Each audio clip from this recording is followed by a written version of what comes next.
जो भी हुआ बहुत ही दुखद है। पुलिस ने मौके पर पहुंचकर उसको तुरंत उठाकर हॉस्पिटल में भेजा था, मगर वहां पे उनकी मृत्यु हो चुकी थी। 11:15 बजे के करीब में मृतक ने अपने घर पर बात की थी कि मैं 10 मिनट में घर पहुंच रहा हूं।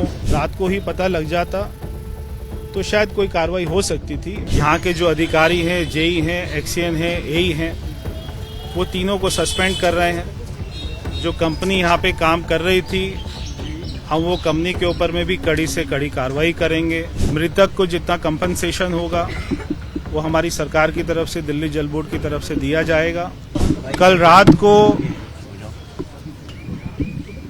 11:15 बजे के करीब में मृतक ने अपने घर पर बात की थी कि मैं 10 मिनट में घर पहुंच रहा हूं। उसके बाद में वो इस सड़क के ऊपर में, इस लेन के ऊपर में पहुंचे और उस गड्ढे में गिरकर उनके परिवारजनों ने रात को ही पुलिस से संपर्क किया। रात को जनकपुरी पुलिस ने उनके परिवार के साथ में 2-2.5 घंटे तक आसपास में उनकी कॉल रिकॉर्डिंग, कॉल लोकेशन वो देखकर आसपास के पार्कों में, आसपास के क्षेत्र में उनको ढूंढने की कोशिश की। जो भी हुआ बहुत ही दुखद है।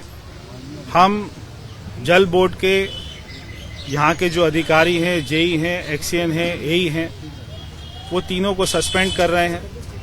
जो कंपनी यहाँ पे काम कर रही थी, हम वो कंपनी के ऊपर में भी कड़ी से कड़ी कार्रवाई करेंगे। दिल्ली जल बोर्ड के सीईओ ने पिछले महीने ही नोएडा इंसिडेंट के बाद में एक सर्कुलर इशू किया था। सारे दिल्ली जल बोर्ड के अधिकारियों को कहा था कि जहां पर भी काम हो रहे हैं वो वहां पर जाके खुद उसको चेक करें।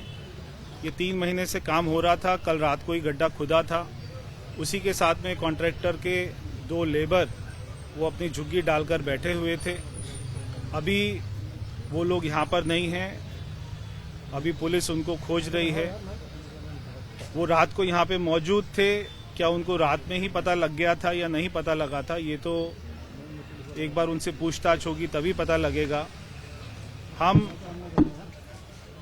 जो भी हमारे नियम है एक्स ग्रेशिया, वो मृतक को जितना कंपनसेशन होगा वो हमारी सरकार की तरफ से, दिल्ली जल बोर्ड की तरफ से दिया जाएगा। और आगे से ऐसी घटना ना हो उसके ऊपर में हमारे सख्त कदम हमने पहले से ही उठाए हुए थे और ज्यादा उसकी कड़ी हम लोग अपनी तरफ से निगरानी रखेंगे। केजरीवाल कह रहे हैं हादसा नहीं, हत्या है सर। जेई, एई और एक्सीएन तीनों अधिकारियों की ये ड्यूटी बनती थी कि जब यहाँ पे गड्ढा खोदा गया रात को, कल पूरा दिन में काम चला, क्योंकि उन्होंने 100 मीटर दूर में दूसरी तरफ, और आप भी आए होंगे तो आपने देखा होगा, सभी मीडिया ने देखा होगा कि इस वाली लेन के ऊपर में कोई भी ट्रैफिक मूवमेंट नहीं है। दोनों तरफ में बैरिकेडिंग की गई है, क्योंकि एक उसमें कोना ऐसा छूटा हुआ है जहां पे 2 व्हीलर की मूवमेंट और 2 व्हीलर वहां से घुस सकता है, क्योंकि अभी सड़क की एक ही लेन चल रही है, उसके ऊपर में ट्रैफिक रहता है। इसलिए कुछ लोग इस सड़क को उपयोग करते थे कि वो जल्दी से निकल जाएं।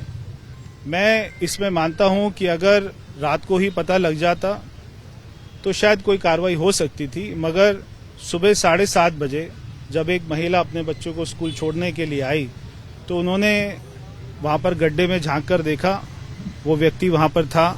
उसकी जानकारी पुलिस को सुबह 7:30 बजे के करीब में मिली है। पुलिस ने मौके पर पहुंचकर उसको तुरंत उठाकर हॉस्पिटल में भेजा था, मगर वहां पे उनकी मृत्यु हो चुकी थी। सर उस गड्ढे के आसपास कहीं पर कोई लाइट भी नहीं है सर। तो कहीं कोई स्ट्रीट लाइट हमने नहीं देखी सर गड्ढे के आसपास। जब मृतक के सारे परिवारजन सारे पुलिस स्टेशन में जा रहे थे तो वो पहले पुलिस स्टेशन से पहुंचकर दूसरी बार में जनकपुरी पहुंचे थे। यहाँ पे जनकपुरी के हमारे कांस्टेबल उनके साथ में रात को घूमे हैं, उसको ढूंढने की कोशिश की है। उसका कॉल लोकेशन ही रात को ट्रेस कर लिया था इसी क्षेत्र में, क्योंकि आसपास में दोनों तरफ में पार्क हैं। उन्होंने पार्क में छानबीन करी है, मगर वो ढूंढ नहीं पाए। जो भी हुआ बहुत ही दुखद है, अनफॉर्चुनेट है, और इसके ऊपर में हमारी तरफ से कड़ी कार्रवाई होगी।